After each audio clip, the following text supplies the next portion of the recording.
So equation number 19 में ln of x1 delta H vaporization r t not b that is the boiling point of solvent and this is the boiling point of solution and वैसे ही हमने T B और T not B तक हम पहुंच गए थे, वो हमने पहले एक्सप्लेन किया था टी बी और टी नॉट बी है क्या।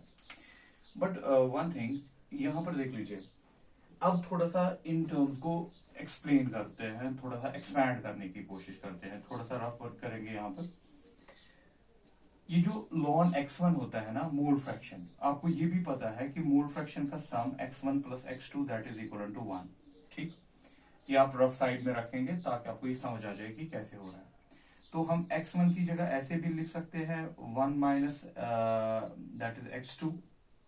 तो अगर मैं इसमें डालूं तो ये बन जाएगा ln 1 माइनस x2, ये टर्म बन जाएगी ln 1 माइनस x2। इसको फिर लॉगरिथम सीरीज में एक्सपैंड कर सकते हो आप, that mean using logarithm series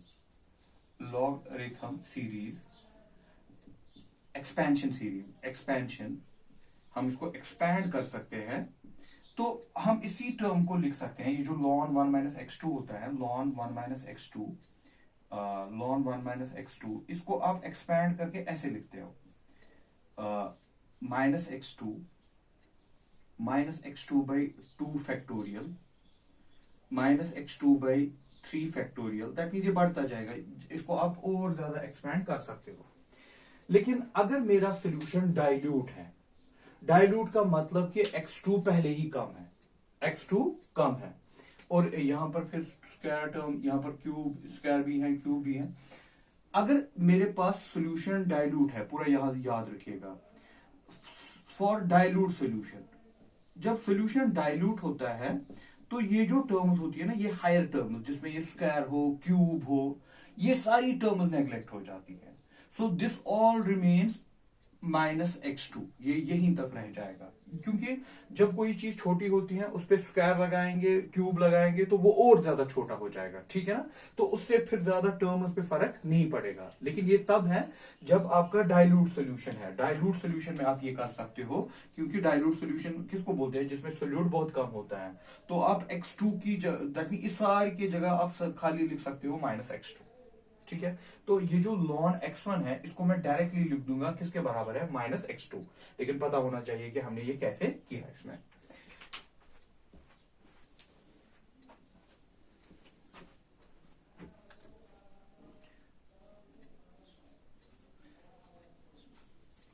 so ln x1 की जगह हम डायरेक्टली डाल रहे हैं, इसकी जगह हम माइनस x2 लिख सकते हैं सीधे।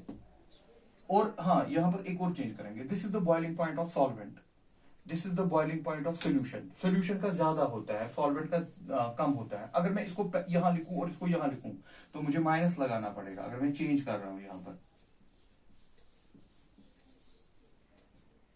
मैं ऐसे लिखूंगा T B minus T not B divided by T B into T not B. This is my equation number 20। So minus minus cancel हो जाएगा, इनका माइनस आपस में कैंसिल हो जाएगा।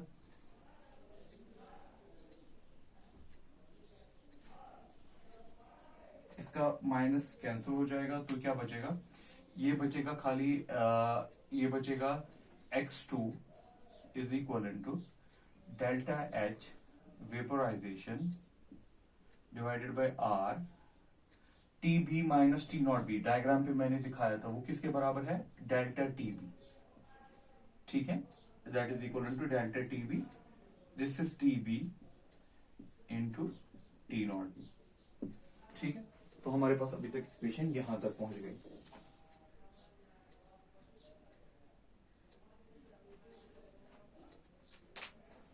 नाउ देखिए, delta T B we have delta T B elevation in boiling point, इन सबको मैं इधर कर रहा हूं, R T B into T not B divided by ये सारी टर्म इधर गई, नीचे आ गया delta H vaporization.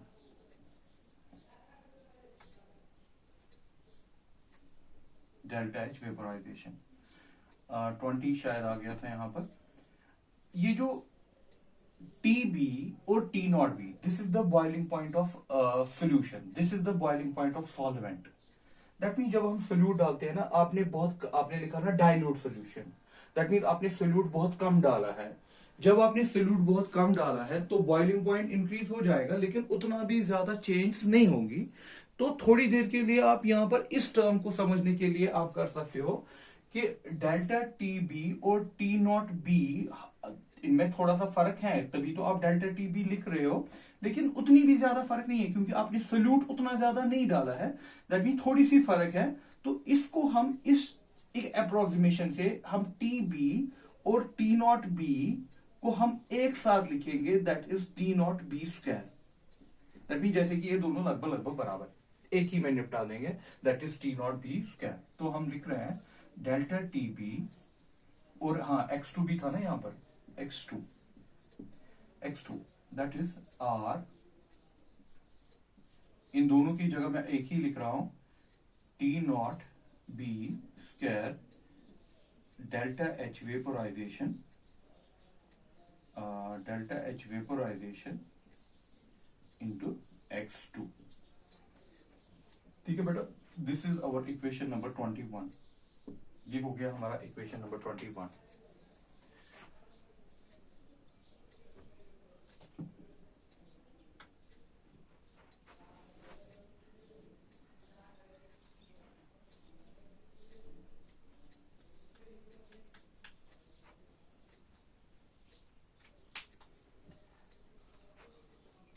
Delta TB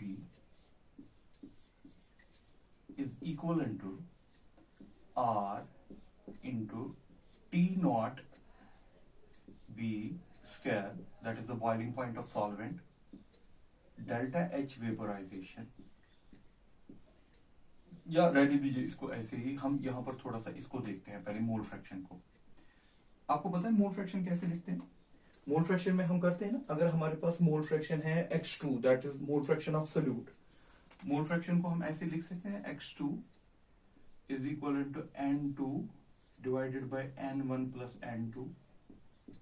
ठीक है, N2 के इसके बराबर number of moles of solute, number of moles of solvent, number of moles of solute.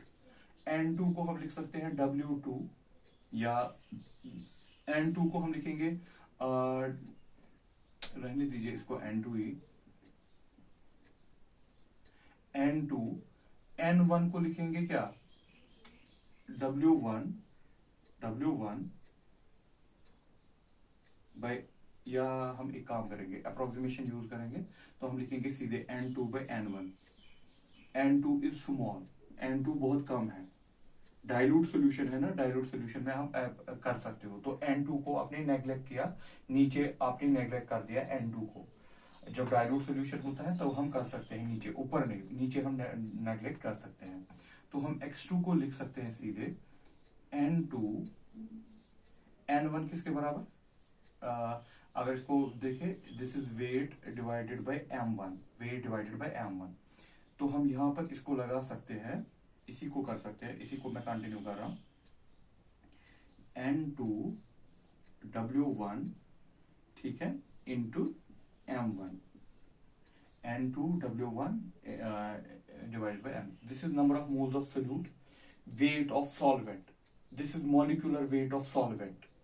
Weight of 1 मतलब solvent, 2 मतलब solute, number of moles of solute, weight of solvent, molecular mass. This is molecular mass of solvent. पूरा terms को याद रखिएगा, ये solution में भी आप करते हो।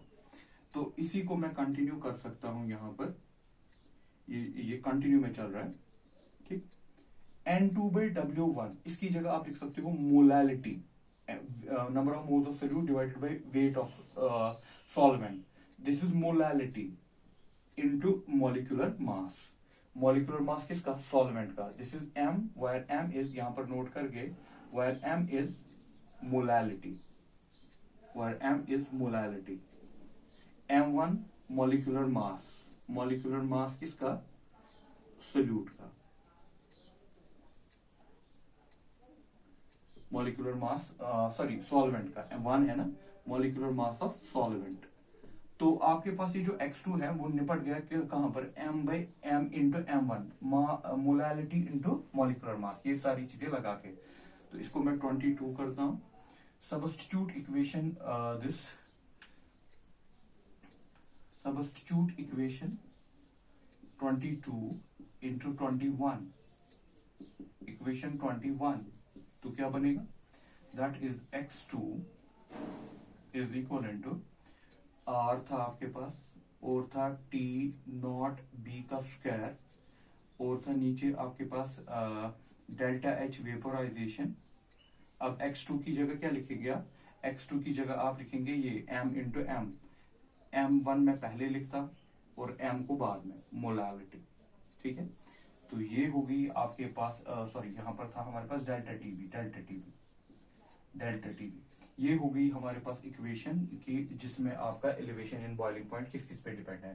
तो it is directly proportional to molality, ठीक है, जो आप 11th क्लास में बोलते हो, it is directly proportional to molality. ये सारे कांस्टेंट है।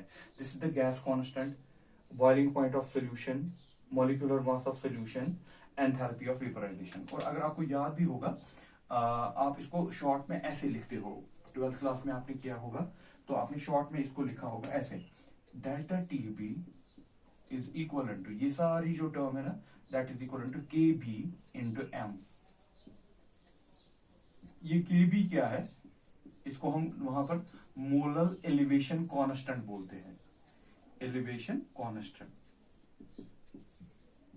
ये के बी क्या होता है अब आपको पता भी है, दिस के बी किसके बराबर, आर T0b का square into m1 molecular mass of solvent, enthalpy of vaporisation, delta HVAP, ठीक है। तो ये हो गया हमारे पास ड्राइव किए एलिवेशन इन बॉइलिंग पॉइंट को कैसे कैलकुलेट करते हैं। अगर आपको एलिवेशन इन बॉइलिंग पॉइंट ठीक से समझ आ गया, you can easily handle that is depression in freezing point. थोड़े से चेंजेस है, बाकी सब कुछ ऐसा ही करना है, जिसमें आप निकालते हो delta TF is equal to KF into M।